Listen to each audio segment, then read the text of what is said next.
Yeah, it's good. Look, I'll tell you, I think it's dumb as crap. That's stupid.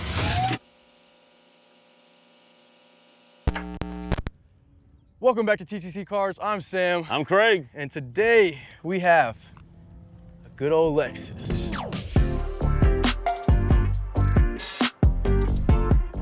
TX550H for hybrid, F-Sport Performance Luxury all-wheel drive. The main thing is this F-Sport package on the exterior, right? A front fascia, a rear valence, black roof rails, dark chrome window trim surround, black folding outside mirrors, and 22-inch F-Sport wheels.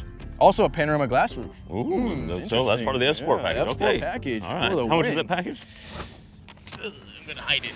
You can see coming to the front, looks really good. I mean, everything just looks really good, right? I mean, we have a nice, good old Lexus badge on the front, nice silver plating around all the way down. So this is if you're not getting the base model TX500, you are getting this bumper with the fog lights integrated into the side and everything around the front. You can see we're coming to the headlight over here. It looks really good. I mean, we have a nice daytime running light with our beams in the middle and then reflective marker on the side, right? Now, before you move on, Sam, this waterfall grille, a lot of people, controversial. I think it's too much, it's too big.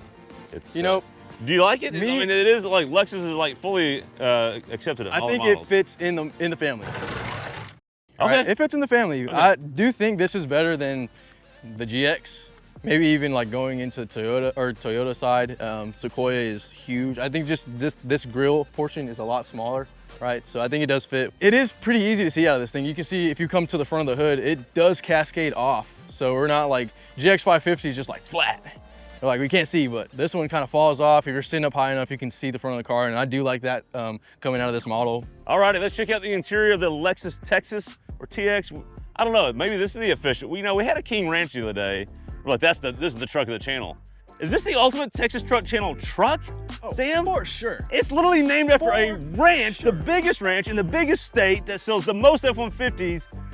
I mean, this is it. Is this the car of the channel? Texas? They did it just for us? You know, I was thinking that, and we were talking about it earlier. This car is gonna be, you're driving around DFW, you're going to downtown, you're doing all the city stuff. Yeah. Is this the car to get? This might be it. It might be it, Plus, Craig. if you're a Rangers fan, you get to park for free in the Lexus lot. So that's another good reason to buy this. Do you actually? Yes. What the? How about that? So you go to your goodness. DFW Lexus dealer. They'll get you a little sticker. You just tell them you want it. You put it up in the dash, and you go to the Rangers games. You get free valet parking. So there's that. That's another reason to get a Lexus. This might be the official vehicle of the channel. I think it is. We just changed it. Sorry, Yeah. King Ranch.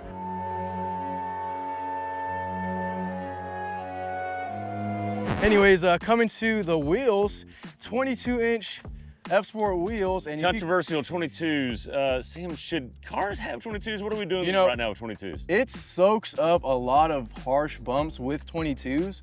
And you put it in sport mode and it's not, I mean, you can't expect a Miata out of this. This is 5,000 pounds, but it does handle pretty good in sport mode. And this thing has brakes. If you look back there, we get some F-Sport brakes. They are really good. We're on the highway and like, you know how traffic is, it just stops on a dime and this thing, they just grip up. And these tires are actually pretty good. Continental cross contact 255 45 20s. And I have no complaints about these tires. I was thinking that these 22s were gonna be really harsh, but then I realized that it had electronically dampened suspension, so they do get a little bit more room to play with on the soft side. And so yeah, I mean, and they are two-piece brakes in the front.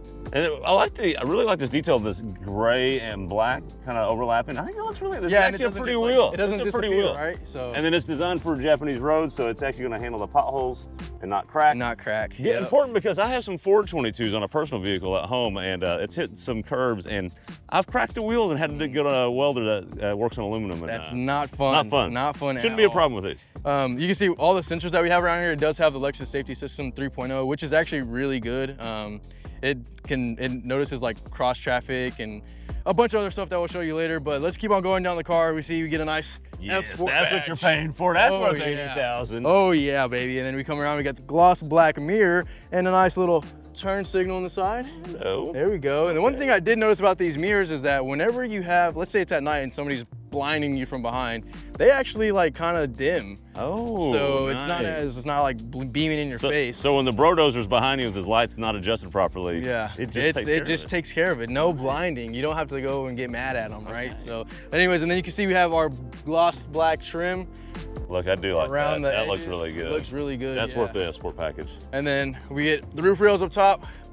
Do they make also noise? Black. They don't make noise. Okay, that's hard to do. They don't make noise, actually. Very good. But and then you see everything's paint matched on the side, nice black, little accents on the door handles, and then piano black window trims. All right. How much is that package? $79,614 delivered. So 80 grand. 80 grand. Okay. After TT&L. Huh. Anyways. Sam says this has the little kick opening thing. Craig can never open them. All right, but before we start, no instructions. You got it. No, you can't give me any instructions because that's the whole point. The whole point is it should be easy to use. So my hands are full. I'm gonna open it. Oh, you didn't. And this is exactly what I thought would happen. You didn't unlock it. This is exactly what I thought would happen. So now I'm gonna try it again. Okay, all right, okay. I'm gonna give it credit. It did work decently, honestly. Most cars, you do that and just nothing happens. And so, not bad. I actually want to give him credit for that. All right, we skip back here. Let's start. We got the third row down right now, Sam. We got lots of room. This is actually really good. And look at this F-Sport. I feel really sporty. Like that's nice. Look, I mean, I might do some drift stuff with that. Who knows, you know? All right, let's see if we got any storage underneath here. See what we got. And we get not a lot of storage, but we get a nice little towel, little ShamWow. Also a little bag. Look at this little Velcro bag you can put, I don't know, your laundry, your dry cleaning, for your shoes, your privacy, whatever you call that, pullback thing. Nice, okay, not bad back there. And we do get a 1500 watt outlet because it is a hybrid. 1500 watts is a lot. Yeah. A lot of cars will show 150, which is basically a cell phone charger, or they'll have 400 watts, like maybe you can do a laptop. You can like run a coffee pot off this. That's pretty cool. You got speakers in the actual tailgate. So look, you're doing your tailgate deal, you get all of the good stuff, and you got a little light right here so you can see at night. Nice. That's pretty cool. Let's check something real quick. Before I check the third row out, I want to fold down the second row. Stay right there. I want to see if they fold flat. Maybe this is an Overlander. Why does it keep beeping at us? Because it's a Toyota. 1, 2, there we go. There we go. Okay, you know, it's okay-ish, but there is a big gap here and it's kind of quasi-flat. I'll say this. I mean, that's not bad. No, this is actually pretty flat. Okay, that's not bad. That's not bad. There's definitely other Toyota products out there that are actually designed to be Overlanders that aren't this flat. So it's better than that because of the package of this crossover unibody construction. Yeah. They can actually hide the battery a little bit better so it's not sticking up in the back. That's pretty nice. So this is supposed to have power folding seats. Let's check that out. It's the left side and it's supposed to, okay, coming up on its own. Pretty cool. Let's do the other side. And auto does it. Just kind of hold that button down for a second. Not bad. And then look, Sam, you get the third row up and you still actually have plenty of room for some luggage. If you're going to the airport, you got a lot of room. That's pretty good. You got a nice Lexus right here on the front. And a nice little, yeah, a little spoiler. Nice little spoiler. Yeah, gonna let you know you got the F-Sport. I actually don't think, I think this is standard on everything else. They're just gonna be different colors, right? So yeah, we have, let's see, and you see coming down here. That's a real hitch. 5,000 pounds. Wow, not bad for a car like this. No, but then we have our nice little three-way connector right there. They give you a nice little cover for when you're not using it. There's dual exhaust. Okay, let's go. Or dual tips. Dual tips. Okay. So let's see how this thing sounds.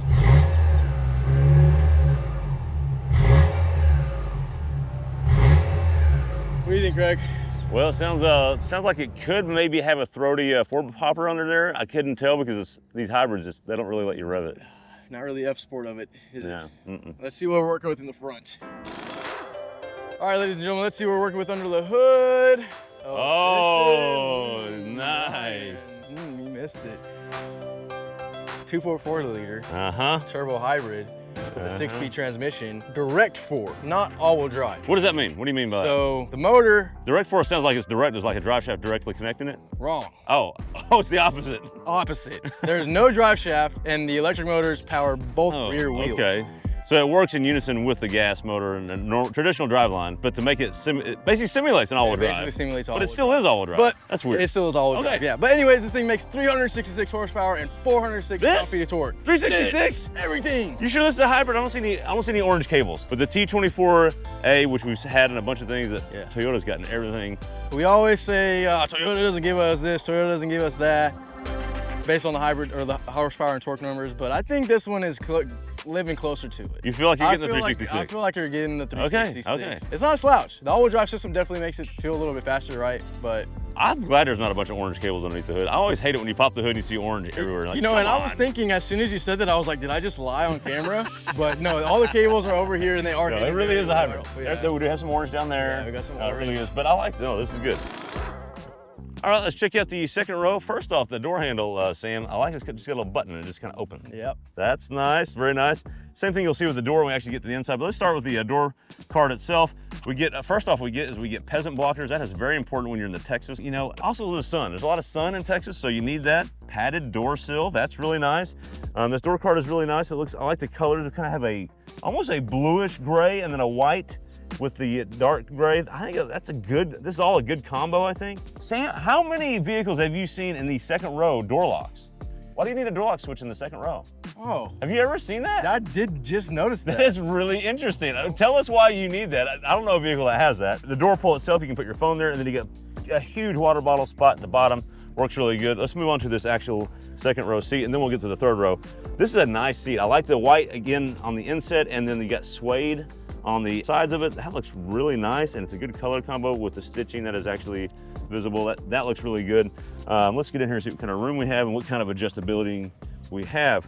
Let's show the people. I got plenty of room here. I'm sitting behind Sam. Sam, how tall are you? I'm like 5'9". 5'9". Plenty of room for me, who's 5'9" as well. Brian's not here, so we can't check out the 6'4" goofball in this, but you know, maybe on another episode. I do like this. Sam pointed this out off camera. Hit the button, and now you can move and configure this for your big gulp, or who knows, just put your snacks in there. You can take the whole thing out and just have it as a pass-through. It's really cool. This is very un-Toyota. This is almost like they took a page out of Honda. This and the Grand Highlander, they've done a good job with the packaging. It's not the roomiest thing, but there's plenty of room, but there's a bunch of cool little tricks like that. I like that a lot. You do get, oh yes, heated seats. That's not too uncommon in the second row premium vehicle, but you also get the chillers. So that's really important, very handy and very nice to have that. It's only a triple zone climate control. You would think it would be dual zone back here, maybe quad zone, but we don't get that, that's okay. USB-C on both sides for the both seats back here, and then we get a 1500 watt charger up here as well, in case you're brewing coffee in the middle row, Sam. All right, so we do have a panoramic roof. I've got plenty of headroom. We're not gonna be able to do the Brian test. He would maybe struggle with that, but we do get vents up in the roof. I like that a lot, instead of it down here where it doesn't reach your face. You need that in Texas. And then the seat itself, hold this, we can actually move it forward and aft. So that's very handy. So now you can kind of cheat the middle if you need more room in the back, and I still have room up here. There's a lot of room and configurability. And then I can actually recline it back or forward. So if you are really tall, you can recline it back. I know Brian would fit in this.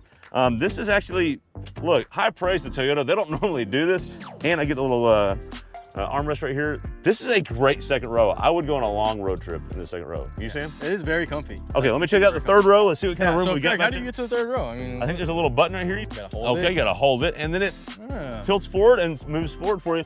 That's pretty cool. So now I'm gonna sit back here behind myself. Let's pull the seat back. And I've actually got plenty of room, Sam. I mean, that is not bad at all. And this seat could go forward more. Again, like I said, we could cheat and split the difference. Wow, this is pretty cool. I get USB-C back here for the guy sitting back here, and vents in the back for the third row. Look, it used to be third row was peasant class. This is almost first class. This is not bad at all. I could ride back here for a decent amount of distance too, Sam. This is nice. Yeah. Actually, oh, look at this. Oh, I need to take a little nap. I'm gonna recline a little bit more. Oh yeah, okay. That's pretty nice. Yeah. I mean, and then it's time to get out and annoy my brother. I hit this button right here, I hold it down, and I can get back out, and I've just annoyed them too if they're sitting there. All right, let's get on to the front row. That's all we care about. And man, before I go any further, this incognito exterior does look pretty good, I gotta say. It's pretty nice. I think it works well with this whole package. But let's start with the door card. We get a nice padded door sill, as you should, and then a nice armrest with a door pull. You can put your phone in, plenty of room there. Again, let's look at this door handle. Let's show the door handle a little bit. So you just push it in to get out. It automatically releases. It's an electronic release latch.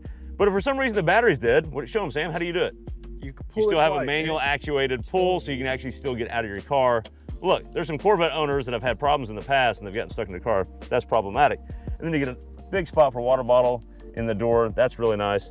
Let's get into the seat and see what we got here. Let's start this bad boy up. Power button. And okay. And we got the memory seats, so it's automatically putting me in the memory of Sam's seating position. Okay, so it's hard to see. I don't know if you're going to see this on the heads-up display, but this is controversial. So this little D-pad here, there's one on both sides.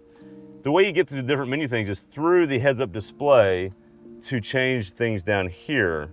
Which, Sam, what do you think about that? I thought it was kind of weird at first, but I think if you'll get used to it, I mean. Look, I'll tell you, I think it's dumb as crap. That's stupid. The only way I can see it is through the heads-up display.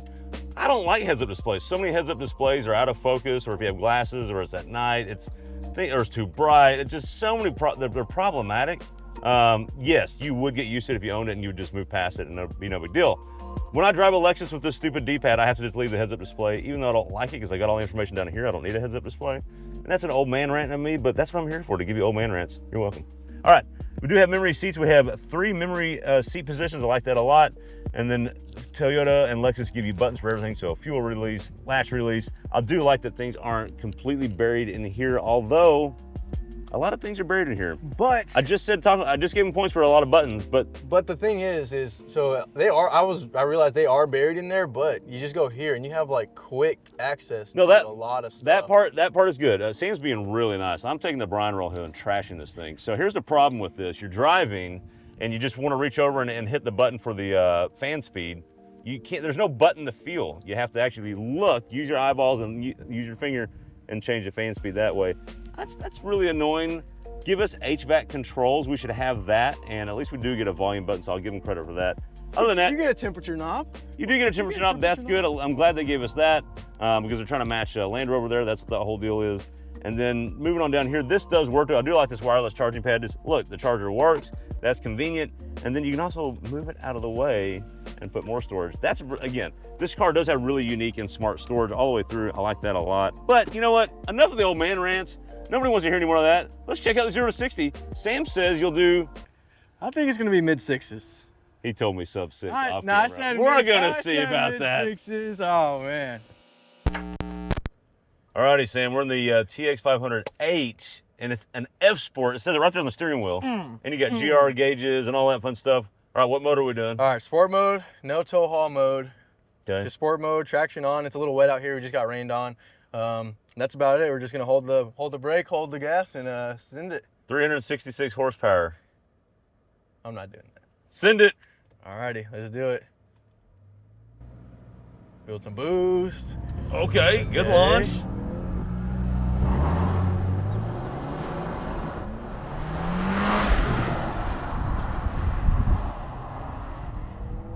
Just kind of surges and goes. 60, what was that? Okay, 0 to 60, and with me in the car, look, I didn't think this thing would crack 6. With me in the car, I got 6.4, but this is not our first run, this is our 5th run. Yeah. What's the best you got out of all your runs? I got 6.16. So you didn't crack 6, yeah, I knew it. But that was still mid to low 6s.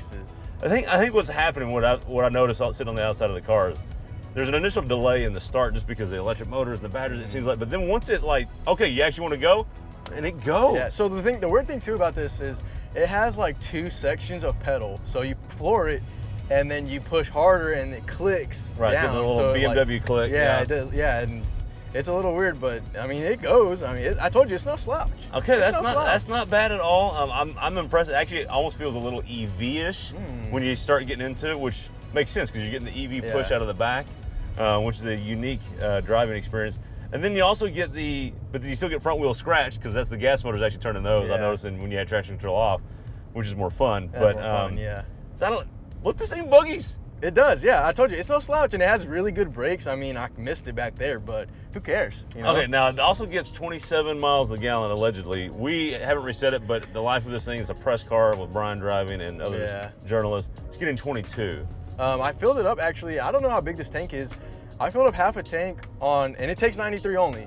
Okay. With $17.50 and that was at $3.50 a gallon. So that was like almost half the tank. So I mean, $40 fill up with premium. I mean. Yeah. Well, look. Also, let's talk the premium thing. As we said on the show 1,000 times, just because it says premium doesn't mean you have to put premium in it. But to get 366 horsepower, you have to put premium in it. That's what that means. So. And you know, it makes me think too. If I didn't put premium, what is the number? Yeah. That we would have got. Because how much would it, 340? no, I'm saying like just 0 to 60. How much would it have pulled? Are we gonna pull sometime? Are we doing high 6s, low 7s? I mean, I don't. It makes a big difference. It'd be on one of those deals. Look, daily runs put 87 in, but when you go on the streets and you want to race, you put 93 in. All right. Hey, it has a track mode. I mean, not track mode. Don't. Okay. Sport mode.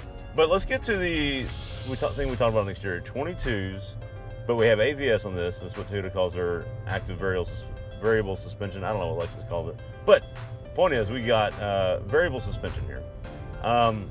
We're on some coarse country roads with some bumps and undulations. I'm sitting in the passenger seat.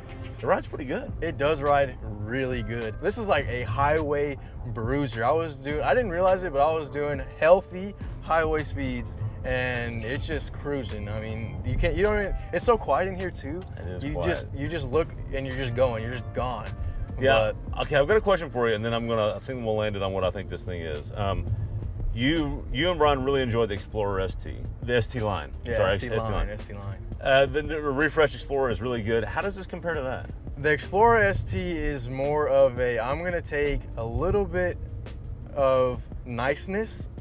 I'm gonna take a hit on that, but I'm gonna have a little bit more fun boogieing around because that's rear-wheel drive. Okay. This is all-wheel drive, Yep. so you can kind of play with that one a little bit. And that chassis is playful, but this is, for me, okay, I would rather take this on a 12-hour road trip. Okay, so it's more fun to hoon about. Exactly. This is better for long runs. You know, but yeah, I do think like this is just really nice. It rides really well. The powertrain is locked in. I have yet to feel a shift out of this 6-speed transmission. It's just locked in. Well, and that's nothing. This is a hybrid with an actual transmission, so it's not a CVT bull crap. I like this hybrid setup. This is a good hybrid setup, and I think Lexus has done a good job with their version of the Toyota Grand Highlander here. This is comfortable. I think, and that's what I think we need to land. I think that's what this is. This is the ultimate mom or dad mobile. If you got kids and you just want comfort, this is it. Yeah, this is it. You got it. You got some The performance and utility. This thing's nice. The seats are super comfortable. I mean, they're probably pretty easy to clean if you had messes in the back, which I would expect you did. And the one thing that I realized in this car that I have yet to see in the lineup or in any other car is the headrest. That would make a road trip. These headrests come forward. Yeah, they move forward and back. Like my neck, not just like this. My neck is like not sitting back here. I'm not doing that. I'm driving and like it's an actual headrest. Yeah, like that is nice. I'm just sitting here. But yeah, I mean, it's super good. $80,000, you get what you pay for. I mean, there you go. Yeah. $80,000, maybe too high, maybe not. Look, this is not a J spec. This actually, the VIN does not start with a J, it starts with a 5, so it's made somewhere around here. With that though, thanks for watching. Be sure to like and subscribe. Let us know if you think this thing is worth $80,000. And would you get this or the Grand Highlander or the Explorer or the Lincoln Aviator? What are you buying in this world? Let us know. All right, Thanks for watching. Time.